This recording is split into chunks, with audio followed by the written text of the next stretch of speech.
Welcome to the Beast RPG podcast. It's the first one we've ever done.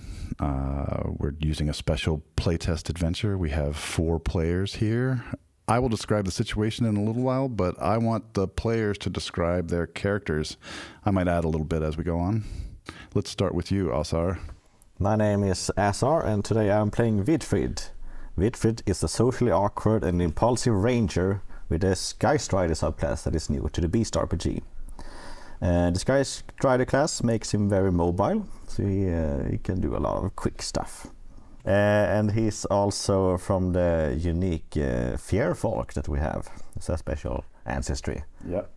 Yeah, hello, hi, my name is Ingrid. I will be playing Ivika, the Cleric of the team. I'm just a human, but I am a Purity domain Cleric, which is also special to the Beast RPG.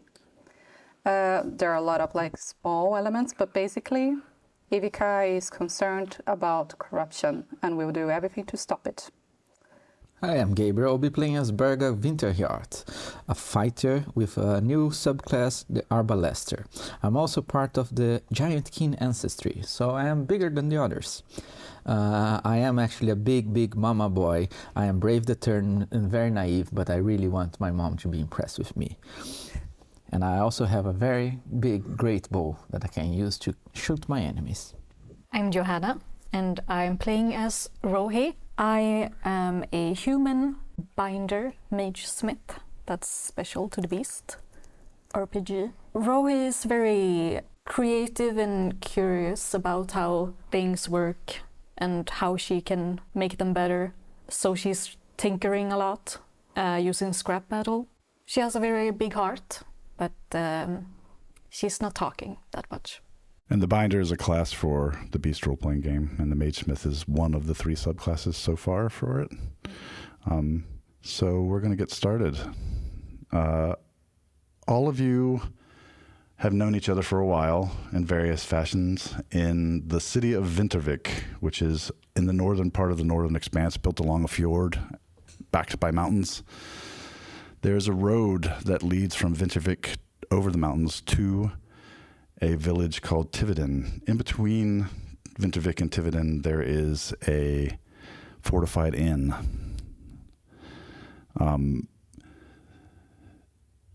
It is late winter. You have been hired by the owner of the inn because he's been having problems, supernatural problems, he believes. Several of his employees disappeared. A few of his guards disappeared. And after that happened, several of his employees also just said, I've had enough. I'm going back to civilization. I'm not going to risk my life to protect this place. So he did hire help for the winter, and he hired you to come guard the place for part of the winter. And one of the reasons he did that is because he actually knows Bergag and Vidfrid, because this man named Oleg was a guard in Vintervik years ago when Bergag was much younger. And he was also a caravan guard. He used to travel past this roadhouse, this inn that he now owns, when he didn't own it, as a caravan guard. And one year, about 16 years ago, actually, he disappeared. He came back 3 years later. He reappeared. But when he reappeared, he had a 3-year-old daughter. And he was somehow quite wealthy because he bought this roadhouse, this fortified inn, and set up shop there. One thing that's good about this roadhouse, this inn, is that it's built around an ancient Fjer monument, a protective stone, a warding stone. It actually wards the entire structure within the walls from some supernatural influences. So, Oleg has invited you here, kind of pulled on the loyalties that Bergag and Vidfrid have to him. And Bergag, in turn, and Vidfrid brought their friends with them, which is Ivika and Rohi. And Oleg has asked you to, at night, guard the inn in the common room, which is the room with the bar and common tables, a fireplace, and stuff like that. This time of year, toward the solstice, there's not much traffic on the road. So you are all in the common room of Oleg's Roadhouse, and it's a brightly lit night. It's a full moon. Mm-hmm. You're resting, and Vidfrid, the front double doors to the common room, you hear. Someone's at the door. It wakes all of you up. Are there other people also at the inn at the same time as we? Or? Right now, you only know that the few employees that Oleg hired, his daughter Tona, who is now 16 years old, and that's it. There are no guests at this moment at the Roadhouse. But I would like each of you, as you wake up, to just attempt a perception check for free. Doesn't require any action on your part. Let's roll some dice. 17. Oh, I rolled a natural 20. Look at it. It was a great way to start. Look high at that. five. High five. Yeah. To start with, I'm already using all my luck. I'm keeping this dice with me for the entire match. Look at that. What did you roll? I rolled a 13. Okay. It's good, but it's not 20. So right after the knock, Bergag and Ivika hear a very strange sound, kind of low wailing sound, like from outside, echoing through the yard of the inn. And then there's a clatter from upstairs, but the doors fly open. Oh no. You also, Bergag, you see a little face peeking through one of the windows, and this face has big antlers. The creature that just kicked open the front door is a tall humanoid. Mm-hmm. He has a burly chest and a manly face, but his beard looks kind of scraggly. It looks weird. Vidfrid, you think it might be made of moss, not hair. But he has big antlers and deer ears, and his lower body, also mossy, looks like deer feet. And he yells, "Well, boys, it's time to bring sister home to mother." Welcome, traveler. What brings you to this night? He says, "Don't you know me?"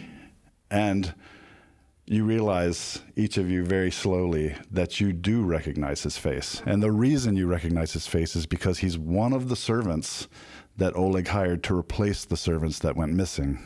Huh. This is very important to you, Ivika, because you know, without rolling at all, that if he invited this person here, the warding stone has no effect on him. Oh, okay. So because he was invited before, yes. And right as he says, "Don't you know me?"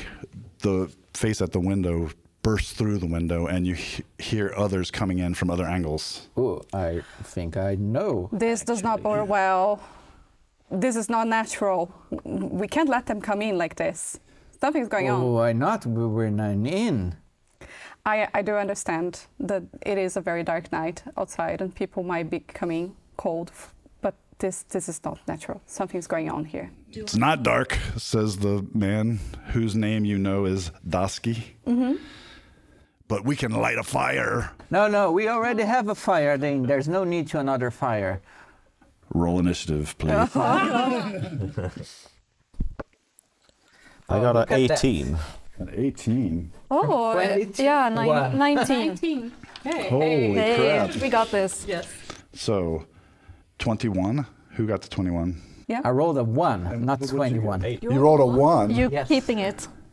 So that's an important thing when you roll a 1. You can re-roll it with a grudge, or if you keep it, you get a grudge. I want a grudge at this point. Yes. And just to explain to everybody what grudges are, you can use grudges to re-roll and change other aspects of your fate, and we'll be doing that. I think since Berger, he is a bit simple, it makes sense that maybe he's not the quickest to react to things. So I'll keep the grudge for now. Okay. And what did you roll? 18. So like I said, you do see other beings that are like this, but the one who you recognize as Daski is the tallest. And let's see. So what does Rohi do? Rohi goes first. Do I know where Thonna is? Where she is? She should be upstairs. Her father and her sleep upstairs in the inn. I'm taking it easy right now. I'm just trying to observe what the situation could be or come to. But I'm slowly moving towards the stairs. I'm not going up, but I... Yeah, so in the common room, there's a big staircase that leads from the upstairs down into the common room from where Oleg and Tona should be sleeping. Mm-hmm. The servants usually sleep over the stables. Okay. So that's why all these guys are coming in from outside. So you're moving toward the stairs. Yeah. Dasky claps his hands, and the shutters at the back of the room where some of his fellows have come through, they look similar. They're just to him, they're just shorter. Mm-hmm. They slam closed, and when they slam closed, it echoes through the chamber. Mm-hmm. And it catches you, Ivika, in this thunderous sound, which you need to make a Constitution saving throw against. Oh no. Let's see. How much is your constitution? I have +2 in Constitution, so it's not that bad. But this wasn't a great roll. This is an 8. An 8 will not do it. Would you like to use a grudge to reroll? Yeah, let's have fun. Let's try a little bit. Let's start with that. Oh, so when I use a grudge, I will be giving you a grudge in this case. No. When you use a grudge to reroll, you don't give me a grudge. You have to use a grudge for a more powerful effect for me to gain one. So I'll just do that. Let's see. Lucky. No, that was worse. I got a 7 now. That's what happens sometimes with grudges. So what happens is that this thunderous sound deals you 8 thunder damage. Ooh, okay. And knocks you prone. Okay. Where you are. So I think I see Rohi going up the stairs, and I'm going to start doing the same thing and when I'm caught in this sound and fall to the ground. Yeah, you'll be able to try that when it's your turn. Yeah. Dasky leaps into the doorway, this man that you recognize but is no longer human, apparently, and he tries to block your way to the stairs. Ooh. Now it's Ivika's turn. You start your turn prone, but you can stand up using half your movement. Okay. I will stand up, first of all. And as Ivika is standing up from out in the courtyard, you hear a sheep bleat. Yeah. Go ahead. Oh no. How many creatures are around us in general? So 4 have leaped into the common room from various angles. 3 of them broke windows to do so. Oh boy. I guess I will first of all call spiritual weapon then. I will use a spell slot to conjure a spiritual weapon into the scene so that we can fight these creatures. Okay, that's a bonus action. Would you like to summon it next to one? Call it forth next to one? Because you would be able to do that in this area, this small area. I think the person I have recognized that is like closer to the stairs. We want to open the space there as much as possible. And now that like I said, the moonlight is brightly lighting the room, and also the front doors are now open, so there's more light. You can tell that every one of these creatures, every one of these men who is built the same way, a masculine upper body, lower body of a deer, a face that matches that with deer ears and antlers, and a beard. All of them you recognize. You recognize one is named Kurta, one is named Roker, and one is named Skuta.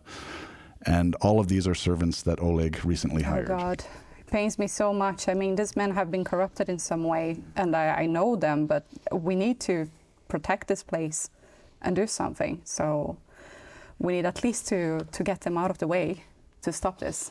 Okay. So let's see. So you summoned a spiritual weapon near which one? Dasky is the one that you initially yelled and came into the room, but yeah, the person who is closest to the stairs, so Dasky, right? Okay, yeah. Yep. Mm-hmm. Then you can attempt a spell attack roll with your spiritual weapon if you wish, after summoning it. And that'll be on the back of your sheet. Oh, yes. Yes, so let's try that to start with. So roll a d20 and add your spell attack bonus. That is an 11. And 11 is not quite enough to hit him. Would you like to change that by using a grudge? I feel like I'm already pushing my luck here. Let's let other people try things. Perhaps this will distract him in some way. The good news is that you haven't used your action yet because you used the spiritual weapon as only a bonus action. And to be able to identify what kind of creatures they are, what happened with them. You can take a study action Yes. to try to identify them, but you also have the ability to, you have the supernatural ability to intuit inhuman things. Yes. So you could try either one of those things. You could just take a study action, or you could use your class feature that lets you intuit that. Would doing that will only tell me if they're unhuman or not, or would it tell me something else? It will probably give you very clear information about what they are if you succeed on the check that's required for your ability. So let's do that. I think that's a good way to learn a little more about what's going on. So try a religion check. That's intelligence, religion. Yeah, I might not be that intelligent, but I know religion. So let's go. That was an 8. But you have a bonus. An 8 with the religion. It was a 2, and my religion bonus is 6. I think I'm too distraught right now with what's happening. I can't really understand. So you know that these creatures aren't human, but Ivika is probably feeling confused. Maybe they are human and corrupted, like you said. Yeah. So basically, you're not doing anything else. Yes, I think I'm just like, I don't really know what they are, but we have to stop it. One of the ones that jumped in the window next to Dasky, a window that flanks the front doors, he goes, "Yeah, light a fire!" And he conjures fire in his hand. Uh-oh. And he doesn't hurl it at any of you. Mm-hmm. He hurls it into the corner on the table there, and which ignites the table. That's just rude. It's so annoying. Very impolite. Then he jumps behind the bar, giggling. Oh! You hear him say, "Beer!" It's Vidfrid, it's your turn. I say, oh shit, this guy is so dangerous. He's trying to burn the place down. And without thinking another thought, I cast Hunter's Mark on Dasky. Okay. And then I take out my bow and arrow, and I say it at the same time, "Take this," and I shoot. And we roll. Now that is a roll. That's how. And that's a 23. 23. In the Beast role-playing game, if you exceed somebody's armor class or equal it by 10 or more, then that's a critical hit. Yeah. So you scored a critical hit. Hell yeah. So what that means in the Beast role-playing game is that you maximize the damage. So maximum damage for the longbow. That is 1d8 plus 3. Maximum damage for Hunter's Mark. That is 6, I think. Wow. So 8 plus 3 plus 6. 17. 17. And then you roll the bow's damage again. But you don't add the bonus again. That's a 3. So 20 total damage. Ouch. Ouchie. So this arrow hits Dasky and it spins him around. It hits him so hard. It hits him right below his left pectoral muscle. And he says, "Rude!" as he staggers. And you could tell you really hurt him. Like, that's a really good shot. All right. Anything else? No, I think I'm good there. Because you did a bonus action. You didn't move, though. Yeah. No, I'm staying right there. Okay. So one of them that jumped through the back window, he's carrying a bundle. Mm-hmm. And he's grinning.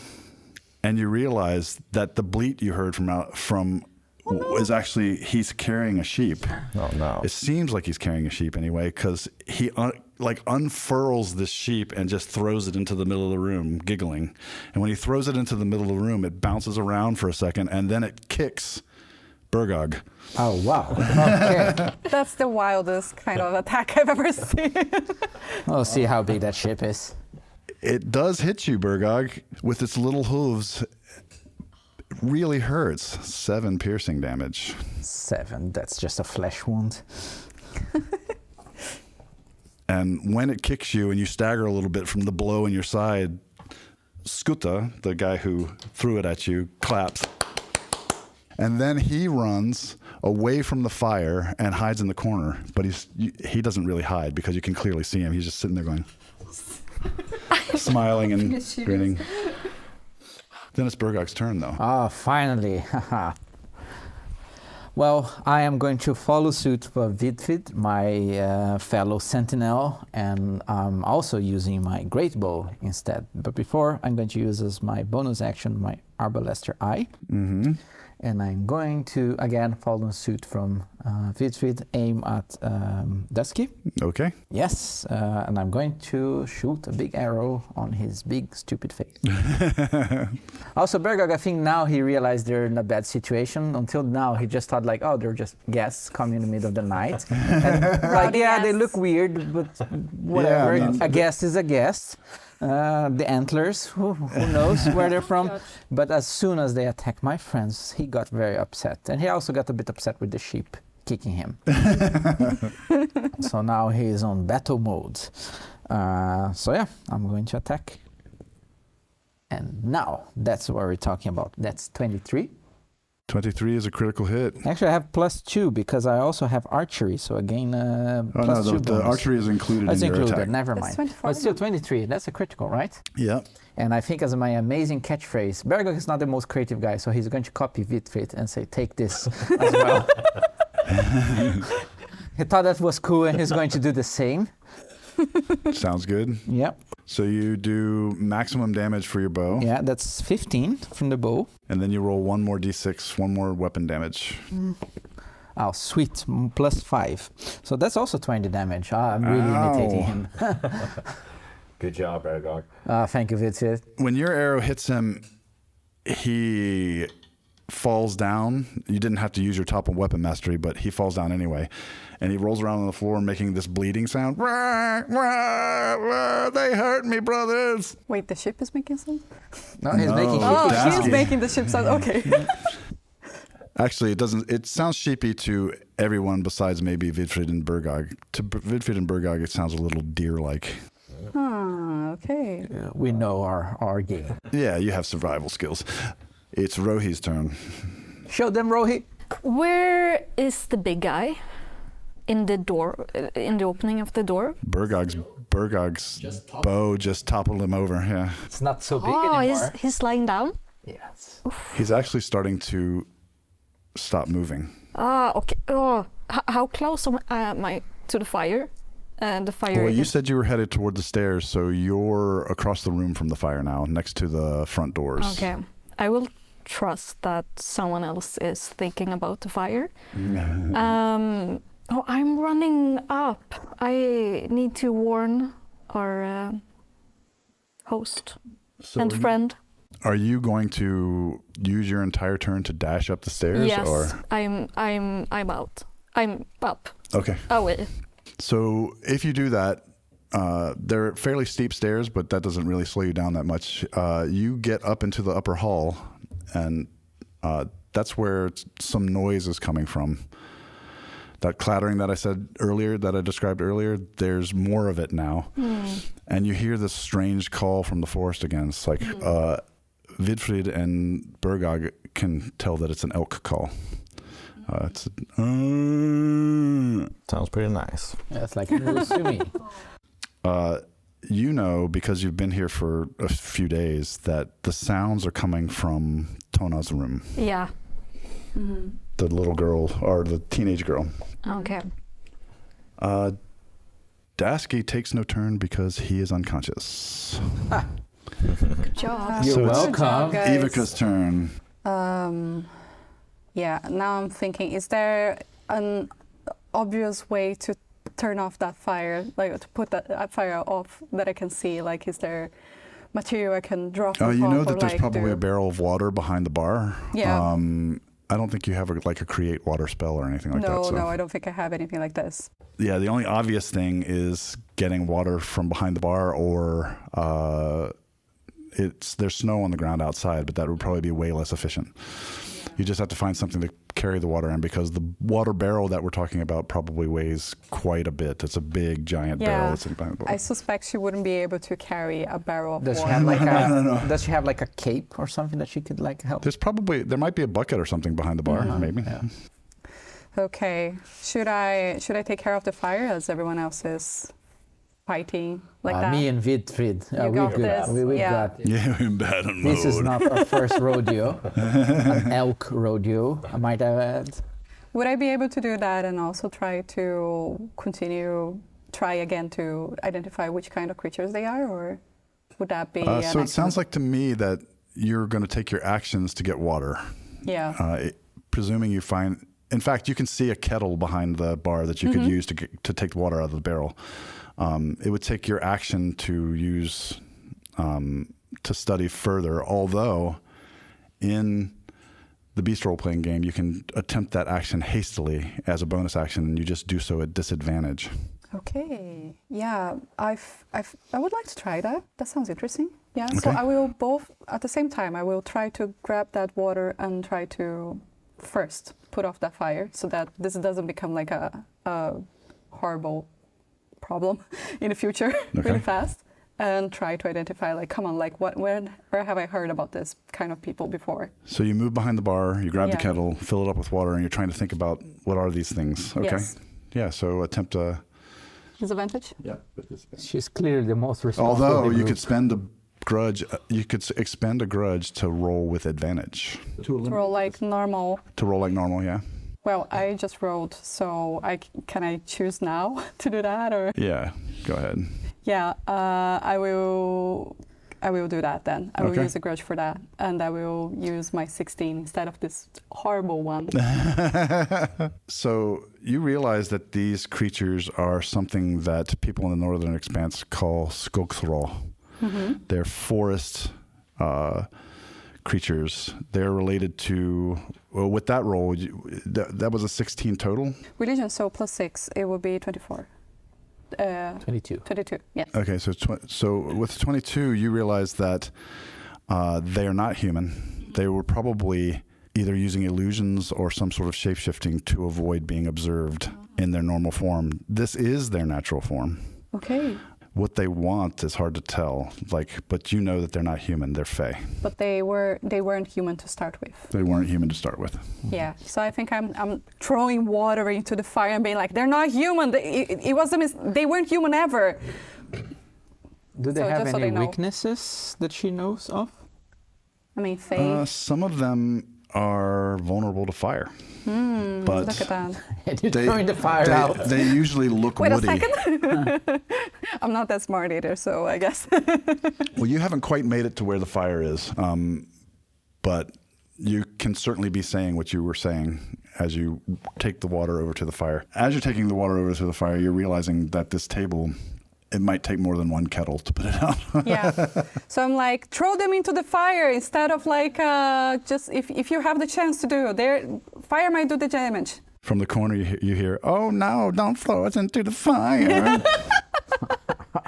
Come on. And then another I don't one. sound like that. Then the one bounces around and he puffs up fire in his hands and he throws more fire on the same table Oh boy. and ignites the other end.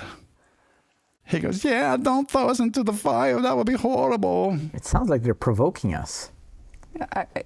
Are we supposed to not put them in the fire? Because they're saying, like, I'm so confused. Bergag There are doesn't so many understand. levels Bergag of, doesn't understand irony, sarcasm, flies over his head all the time. I'm going to give Ivika a grudge for trying to put out the fire instead of using that seems like something that a hero would do instead of necessarily confronting the bad guys directly. She's the responsible one for She's sure. the responsible I think so, one, yeah. I mean, we were hired to take care of this inn, and like first night of the job, we're getting this. Not only are they destroying everything, they're also putting fire on the inn. I mean, we're not doing a great job, guys. It's Vidfrid's turn. It's Vidfrid's turn. Okay. Well, he listens to Ivika and be like, okay, I am gonna throw these guys into the fire. I would like to stand on one side of the fire and have a skogsfår on the other side of the fire and use my grappling hook and pull him down to it. That sounds great. Make an attack roll with your battle grapnel.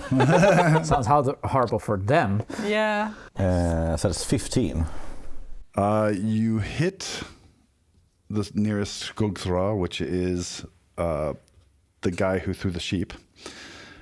He is close to the fire, actually, when you do that. You're basically trying to shove him as a bonus action. So you grab him and try to pull him. Okay, so unfortunately for you, he has advantage on the saving throw because you're trying to pull him as a bonus action. But he can use a grudge to cancel that advantage? No, you can't use a grudge to affect another creature that way. There's a more powerful use of a grudge that allows you to spend your grudge for a friend, but not against an enemy. Yeah. Got it. You wrap him up and try to pull him, and he kind of holds his ground. But he seems to find you doing that humorous. Like, he goes, "Oh, you want to play? You want to play, huh?" Everything's a game for these guys. What does this guy do? Let's see. You could move if you wanted to, but... No, I'll stand there and try to pull him down still. One of them, who's now standing in the middle, he jumps up on the table right next to where Ivika is running past it with the water. And he goes, "Look, boys, I can do the same thing." And he holds his hand back, and it turns into a vine, and he whips it at Vidfrid.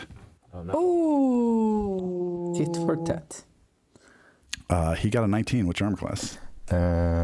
15. So he hits. He wraps you up, and you take 7 piercing damage as this vine sprouts thorns after it wraps you up.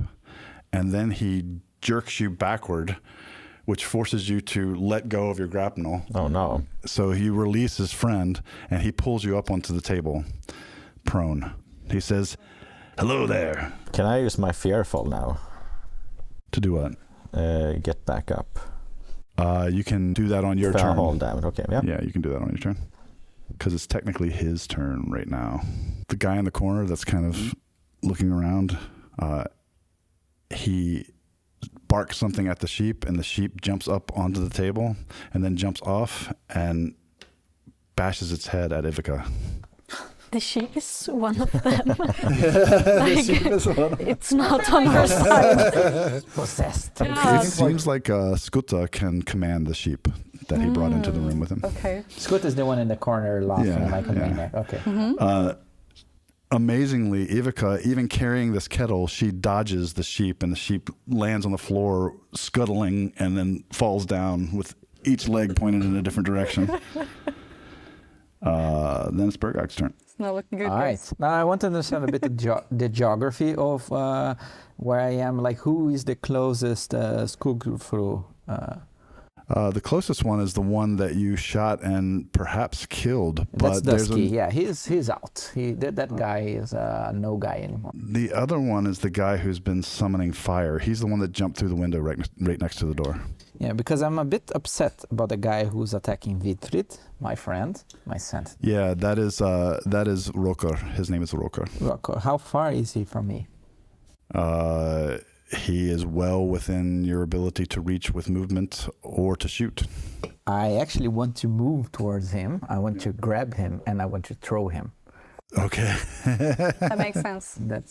You're a big guy. Yeah, I'm a big guy, and I do like this one. I don't run towards him; I walk towards him. That's how menacing I am. Like, I'm very upset. Well, he's looking down at Vidfrid, kind of mocking him, and then as you take your time to walk towards him, he notices, and his eyes get wide. Yeah, I want to like cast a big shadow on him. So here's the question: do you want to grab him, or do you just want to try to shove him hard? Ooh, what would be the difference here? So grabbing him would mean you're holding on to him, and then maybe later you would be able to throw him somewhere. But if you're shoving him, then you're just trying to powerfully push him in a direction. Yeah, and I'm thinking of throwing him on the fire. Maybe. You know, some idea came in my mind that I should do this. Maybe not a really voice sure telling me. where. I don't know where that came from, but I feel very smart of coming up with this. It's the voice of your conscience. That Yeah, sounds something like Ivika this. for some Yeah. reason. Someone there deep in my like fire might not be good to him, so I want to throw him to the fire. So you're going to shove instead of grab? I think I'm going to shove him. Yes. He has to make a saving throw against you shoving him. Yes, and I have +3 of strength. But you're also really in this case in the Beast role playing game, it's your more. athletics It's is what matters. +7. Yeah. So he rolled a 2. That's So not with good. this shove, you shove him off of the table. He's not holding you anymore, so you don't go with him or anything.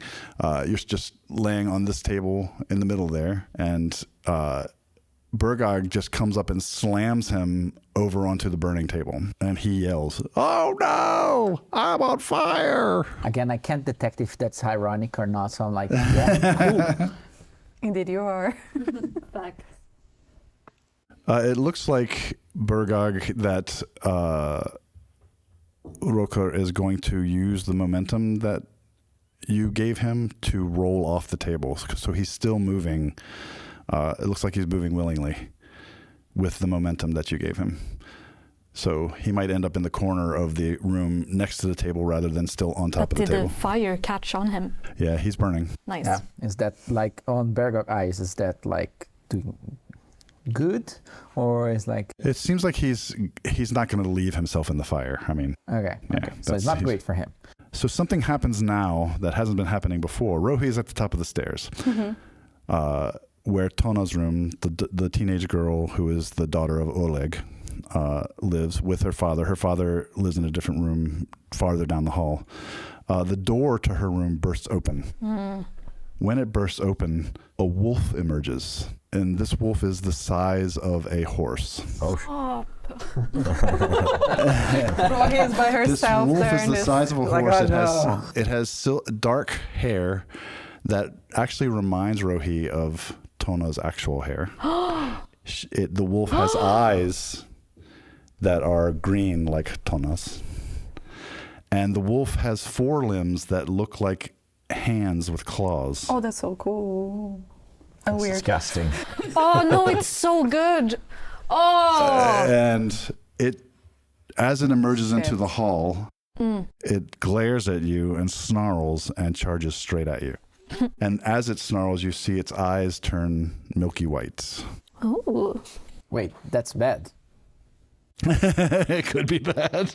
You're not there. Don't worry. Don't worry about it. Thinking, thinks with himself. Hold on a minute. So you're standing there at the top of the stairs. This wolf leaps with these clawed, spindly hands at you. Both of them hit you. Can I do a little spontaneous shield as a reaction? You can, in And fact. I will. That's smart. How does you evoke your shield as a binder, as a mage smith binder? I think I can take my hood off, and it will like go over me. Oh, that's cool. So you have like runes and stuff that activate when your hood comes down. So what happens when you do that? This force projects from you, and the leading claw deflects off of you like there's something solid there. But the one that follows up actually hits you for 5 piercing damage. But the impact only knocks you slightly aside. You feel like if she hits you with both, she would have knocked you down. Okay. I'm just like tumbling a bit Yeah, you to the just side pushed up to the side against the side of the wall at the top of the stairs. She almost because pushed you. she's running. Yeah, and she almost pushed you down the stairs, though.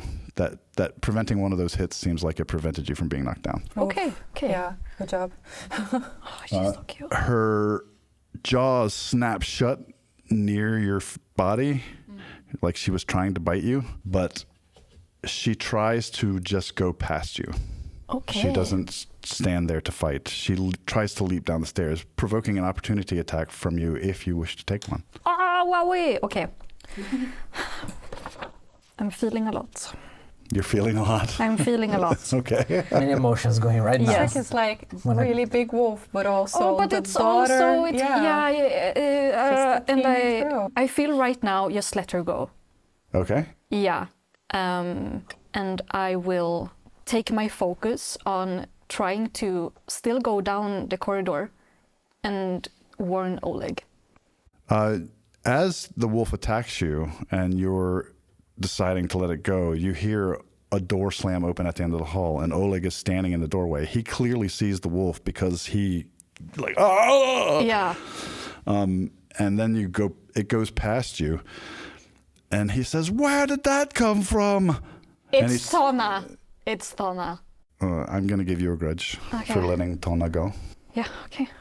But for those of you who are down the stairs, suddenly this horse-sized wolf with black fur and human-like forearms, paws, bursts into the interim from coming down the stairs, and all of you know that Rohi went up there. Mm-hmm. Yeah.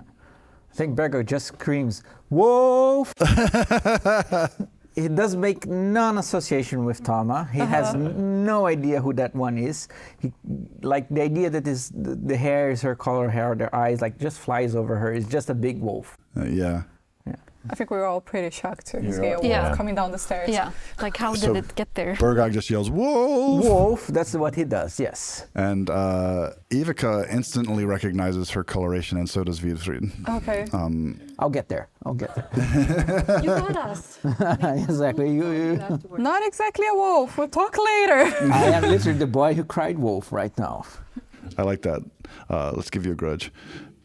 It's your turn. It's Rohi's Oh turn. no! Okay. It's Rohi's turn. Okay. I see your leg. That's fine. He says, "That's not Tana. Who's in her room? Where is she?" He starts to run toward her room. Yeah, I told you. I gotta go. My job here is done. Yeah. I'm going down the stairs. She's right at the bottom of the stairs. She's actually in the same area that Dasky fell in with the two bolts in his, the two. Yeah, and he's hurt, dead. He's not moving. He's not moving. He's not moving. Oh, and I can't like go down because the wolf is like there. Well, there's enough space for you to like jump over the wolf if you want to, or something like that. But Oh, Slide under the dome. because it's so tall, I can use. It's like as high as a horse. Oh yeah. Oh my god, can I do that? yeah, Slide beneath it. if you can try. You Yes, can certainly I will try. A good way to do that is for Rohi to attempt either a strength athletics check or a dexterity acrobatics check. Yes, I will go with. It doesn't really matter. Yeah, it does. 18, so 20. That's good. So where did you want to end up? Still like a bit further. I don't want to be like at her head or mouth. So you're trying to slide like under to the side. Yeah. Okay. And just get a perspective of what the fuck is happening in this room right now and where is everyone. So you slide under the wolf. The wolf notices. It doesn't seem to attract any aggression really, but you end up at its side. You see Ivika running with a kettle full of water. I'm still doing that. No, I think I'm on the floor now, right? I got hit by a sheep. Oh yeah. I don't think that it knocked you down though. It just hit you. It just hit. No, you dodged it. Oh, okay, I dodged it. Yeah, I'm the still sheep just fell like a prone. The sheep with is the one that This? fell. No, this. It's not a carpet, it's a sheep. Yeah. Bergag is standing next to the middle table in the room, probably just lowering his hands and yelling, "Wolf!" Ivika is responding, "That's not just a wolf." And Vidfrid is lying on the same table. You don't know why he's lying there, but he's on the table. I think we're all slack-jawed. Looks like a wolf to me. He's busy. And I think we all get like a sigh of relief when we see you showing up. We're like, oh God, she's alive. Okay, she's fine. Do I have like a bonus action still? Yep. Okay. You had to dash to go back down the stairs though, and then slide under the wolf. Yes. I would like to just imbue my weapon, my short sword. Okay. You're going to use... Okay, yeah, that makes sense. Yeah. Yeah, you imbue your short sword. I take my hand on it, and on the hilt, I have some like runes I can twist and turn, and I will activate it, so it's imbued. So your Really cool. sword is surrounded by spiritual force. Yeah. It's Ivika's turn. You can get to the fire at this point if you wish. And She also has the spiritual weapon around. Yeah, I was gonna ask yeah, about the spiritual this. weapon is still around, yeah. Yeah, so I would like to actually, more than the fire, I think I'm just concerned about everything, like the fight that is going on. And now that I know that they're Fae as well, I'm thinking, am I close to any of my guard friends? Both the big guy and Vidfrid. You're within a couple steps of both of them, actually. Yeah. Actually, Vidfrid is probably right next to you. I will eventually get to the spiritual weapon for sure, but I would like instead to stop close to Vidfrid and I'll do like a quick blessing around him and give him protection from evil and good against fey creatures. Okay. Yeah. Very nice. So that he will have advantage, or they will have disadvantage over attacks Attacking over him, him. Yeah, and then I will also send the spiritual weapon to attack someone that is not the wolf. In this environment, you could attack any of them. You could attack the one that's been throwing fire, the one that's been commanding the sheep. Actually, he's probably the farthest away. Mm-hmm. I mean, the fire guy sounds like he's really a pain right now, so I can focus on him. That sounds good. As you decide to focus on him, you can see that he's producing more Starting flame again. and smiling. Oh, here we go again. So it's a spell attack, right? Yep. So you move the spiritual weapon and then attack as a bonus action. That's 8 plus 6, 14. 14. 14 is a hit. I think that does 2d8 plus 2. Let me see. Should say. That is a 1d8 plus your spell casting ability modifier. Okay, so that's 4 for you. Yeah. So that will be 1d8. Which is a 1, which I can reroll, or is With it a only grudge, on you could. D12? With a No, because I am blessed in a way. I am lucky, but is this only for D20s? That's only for d20 rolls. Yeah. Oh, okay. Well, then I guess it will be 1 plus 4. 4, which is 5. Guess Okay. it's something. As you guys can see, I'm not actually Glancing lucky. blow. What else did you want to do? Oh, you did protection from evil and Vidfrid. Yes. That's excellent. So the spiritual weapon hits him and he ducks from it and he hisses, ah! And he produces this fire again. He looks at the table that's on fire, he looks at you, and then he hurls it at you. Oh! So mean. This fire slams right into you next to Vidfrid and it deals you 9 fire damage. Oh, shit. To me and not Mm-hmm. Vidfrid. Yeah. Okay. It says, take that, lady. 2 can play that game.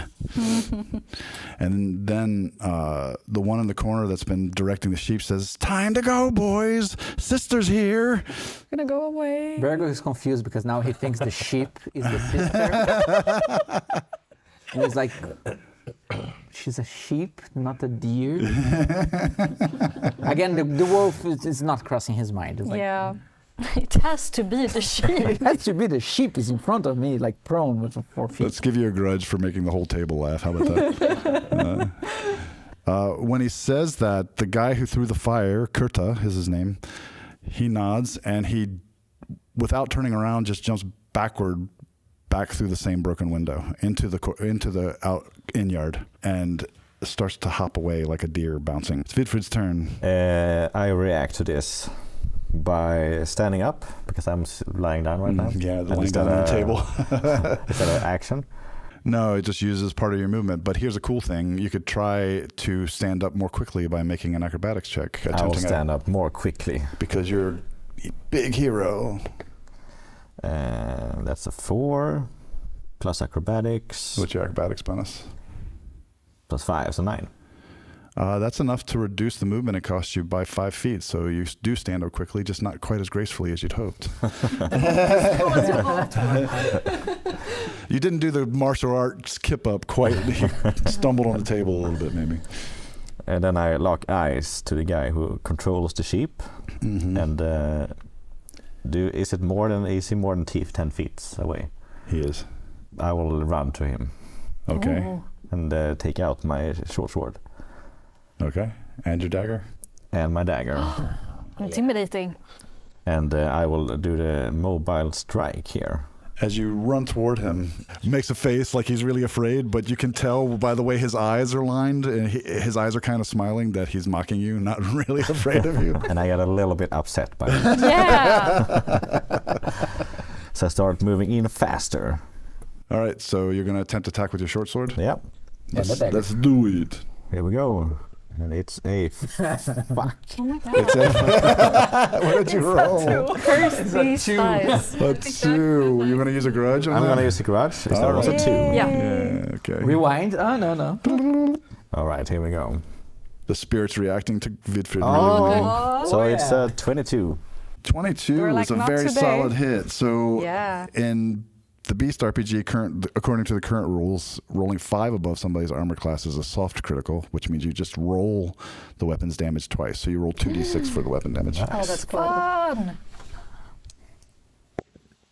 That's 5, Plus, 3.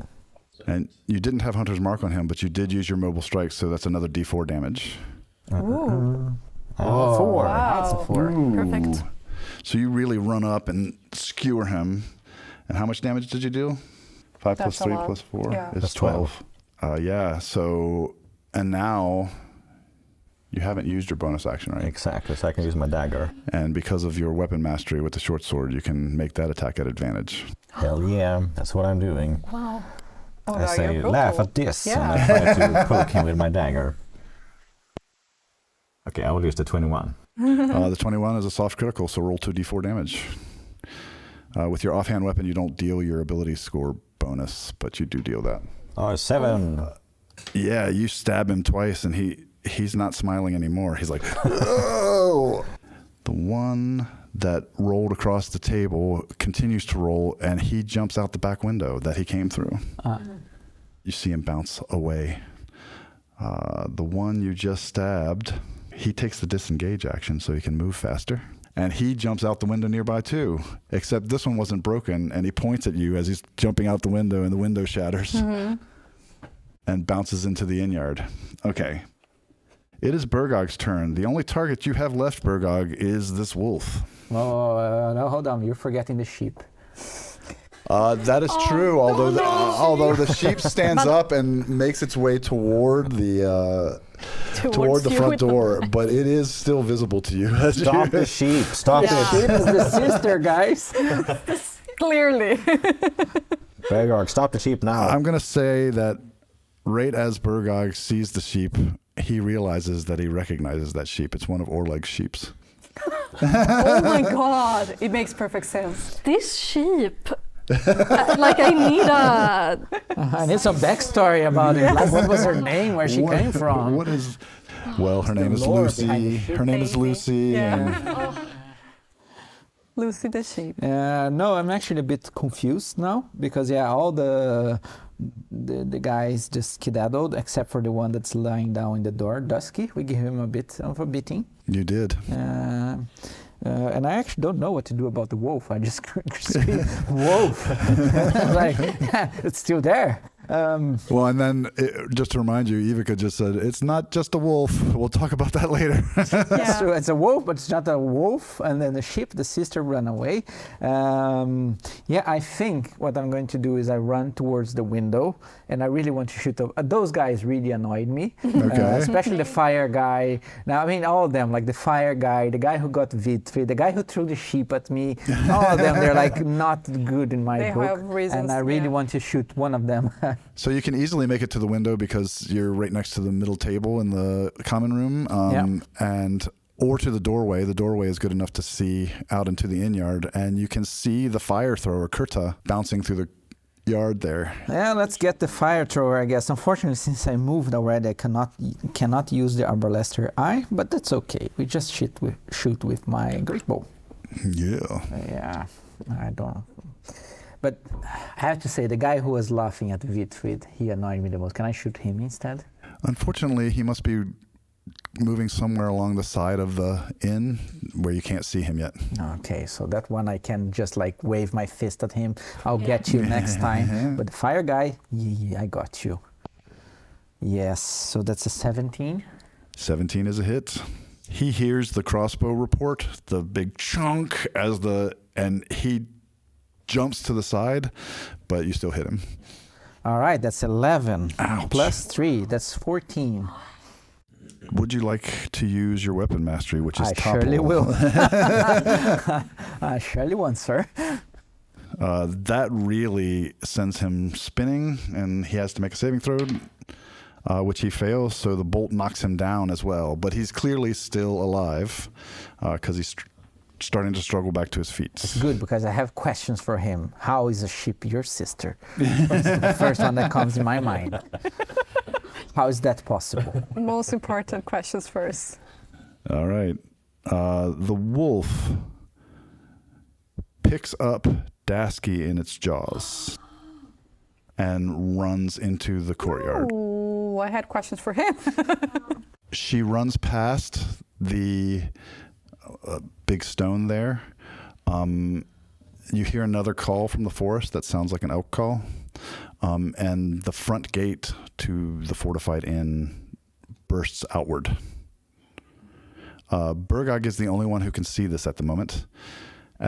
Across the road from the inn, at the edge of the forest, is a white elk with grand antlers. On its back is a woman, also with antlers and deer-like ears and deer-like legs, although she's covered elegantly in moss and vines and stuff like that instead of clothing. So now that must be the sister. And it is Rohi's turn. Actually, I think Rohi could see that too from her vantage point. The wolf doesn't attack, it just uses its action, part of its action to pick up Dasky and then uses the rest of its movement to run toward the gate that has just burst open. And my it changes things when I see this white elk and the lady. And I would like to remind you that you technically do get an opportunity attack against the wolf as it retreats. Seeing her is like, I let the wolf go to her. Okay. The wolf is definitely headed in her direction, yeah. Yeah, I think it's for the best right now. Nothing we can do to... I don't think we have any power to, if we engage with this creature, like if we got smacked down right now. Yes, by something much smaller than that. Yes, and looking at her, I think we need to like No, I agree. plan our attack, and I don't think we can do anything that would be productive at all. So I let her go. You don't do anything. I don't do anything. Kurta is still in the floor outside. He is still down outside, yes. Yeah, that one we can maybe give him some. Oh, can I take him? Some interrogation. You could certainly move closer to him. He's a bit faster than you, apparently, because he's moved farther than you could in this. But you could definitely move toward him if you wanted to. Can I dash? Yeah, even if you dash, you would not get quite as far as he did. Okay. Oh, wait a minute. That's not true. You could get next to him because he disengaged to move out of the window. Oh, easy. I'm going to get that guy. Okay, so you move up next to him. Yeah. Is my weapon still imbued? Yeah, because you didn't use it yet. Yes, okay. But don't kill him. No. But I have it out and it looks really cool. So I hope it intimidates him a bit. Nice. It's advanced integration techniques. Yes. Has he? Is he standing or laying down? He's still laying down. It looks Okay, like he's I about will to struggle put my foot on his back, like I'm. Okay. Just I have him. Okay. You're dominating him. Yes. Oleg comes to the top of the stairs and comes stumbling down. He says, "Where's Tona? Tona's not in her room." It's Ivika's turn. I think something terrible is happening here. You're gonna have to tell us more about where you got this baby from. And Do you think the wolf eat her? calm down. We'll talk about it later. Just a second. And I think I would like to run outside where Rohi is as well and use calm emotions to try to make the guy who is down calm down so that we can talk to him. Would that be possible? Yeah, so calm emotions would make him non-hostile, at least temporarily, if it works. Yeah. You would know, though, that since he's not human, he has advantage on saving throws against your calm emotion spells. Okay. Yes. Well. That's a difference between calm emotions and core D&D and the Beast version. Normally, he would be immune to it, but in Beast, he's not. Is it worth it, or should we do something else instead? I'm not opposed to it at all. I think it's worth a shot. Let's try, even if it's going to be a resistance to this. Because I think we're going to get more information from this So, guy. can you tell me your spell save DC? Because he gets a saving throw against the effect. 14. He fails, so he is struggling to his feet. Yeah. And Rohi puts the foot on his back. You move out into the courtyard and you pray for his emotions to be calmed. Yes. And he stops struggling, but he looks up and he says, "Why are you standing on my back?" I'm just trying to have you stay here in this place. I don't like it. We have a couple questions for you. Reach out my hand. He takes it. Yeah, and I help him up. It's his turn. He And stands I up. pats him on the back. He stands up and he dusts the snow out of his moss, fur, whatever it is. Who are you people and what is this? Who is your sister? My sister, her name is Tona. Mother sent us here to get her. Who is mother? Oh, mother, her name is Skare. It's Vidfrid's turn, actually. But at about the time that Ivika has said a few things. I don't think too much. I just run out of the inn. And you can see Ivika and hear Ivika having this discussion with Kurta. Can I also still see Tana? Yeah, she is near the gate, though. She has gotten pretty far with that movement that she did. You can see this woman sitting on the back of this white elk. She's also very pale. They seem to glow in the moonlight. She looks at you evenly when you look at her, and she starts to turn the elk toward the forest. Could I use dash as a bonus action and try to shoot an arrow at her? Sure. I'm dashing towards them and I'm gonna shoot an arrow. Sounds good. So yeah, you didn't have to move closer, but because your bow has a good range. But so yeah, you can definitely do that. I'm doing it. Take this, I say. I shoot an arrow. I was missing that. Yeah. That's a 10. I think I'm gonna use a grudge actually because You're gonna use a grudge. Shoot an arrow at this lady. Oh no! I got a 1. So the 1 doesn't count because it was a reroll. Yeah. But what was the original roll? A 5. So you got a total of 10. 10. She's just casually turning this elk, and you're running across the courtyard, and you shoot, and it just flies into the forest. You hear it clack among the trees as it misses her. But she looks over her shoulder at you and scowls. Oh. I keep running at her. Moving that fast, you almost catch up to the wolf, actually. Yeah.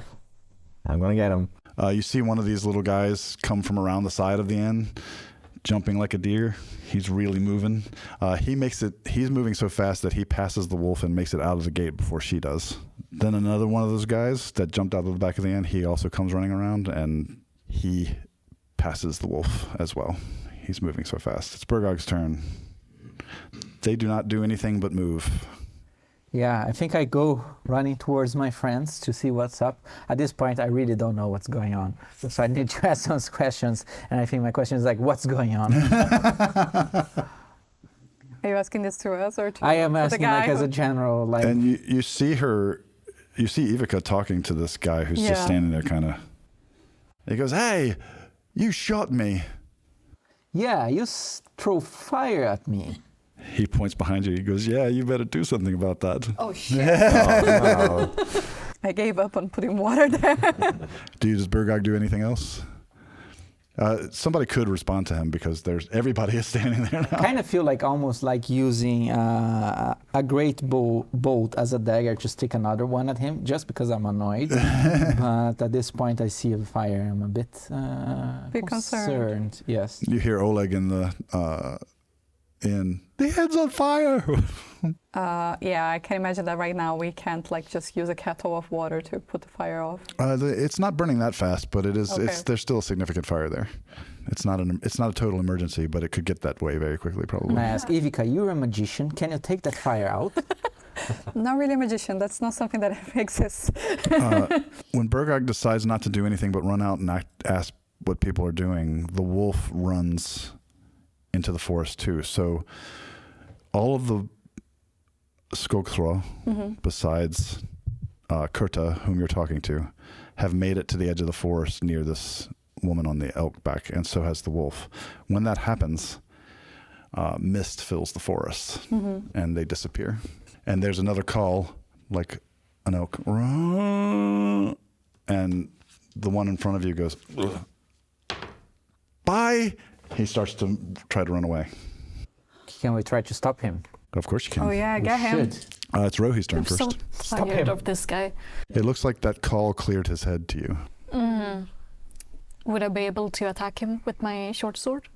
Yeah. Yes. Okay, babe. Let's go. So it's 12. 12, he dodges it. You miss. He says, that wasn't very nice. Oh, just go. No, don't say that. We want him. I'm over you. Ivika's turn. You can tell that that call caused your spell to end. Yeah. Talking with this guy is not working that well. I think, as he's running away, I'm like, okay, that's the fire guy. I just go like, okay, you want to talk about like two can play this game, and I'm gonna just use Sacred Flame to throw on him. There you go. Fight fire with fire. Yes. He twists as he's moving, and the flame falls on the snow, and not him. We will get him, babe. We will get him. Anything else? You still have a bonus action and movement, of course. I think right now, seeing them all run towards the mist so fast and feeling the fire behind us, I'm reminded that I was trying to put that fire off, and I go back and try to put the fire off. So I'm going to move that direction and make sure that the person who hired us is still well. It's his turn, so he dashes away from you. Bye. You can make an opportunity attack if you want to. No, do it. Come on, he deserves. Yeah, of course. I will try and hit him with my short bow. Your short bow or short sword? You have your short sword in your hand. You could hit him with your short sword. Oh, he's still close to me? Yeah. Oh, I thought he was away, yeah. okay. He wasn't. He's clearly turning to run away, but he hasn't quite made it. Okay. Great. Yeah, short sword. Oh no. 2. You could use a grudge. Oh, I can. I will. Grudge team. Grudge time. It's a 6. It's better. So 10. He dodges away from you and then leaps and then bounces away like a deer into the mist. Oh, they're so slippery. Shit. I'm so fast. And I will just start heading back to the inn. And you can see that Oleg is, he's got a smaller barrel full of water and he's throwing it on the table. That ends this chapter of Yuletide, a short Beast RPG adventure. Check out the Beast RPG Kickstarter page to learn when the next chapter drops.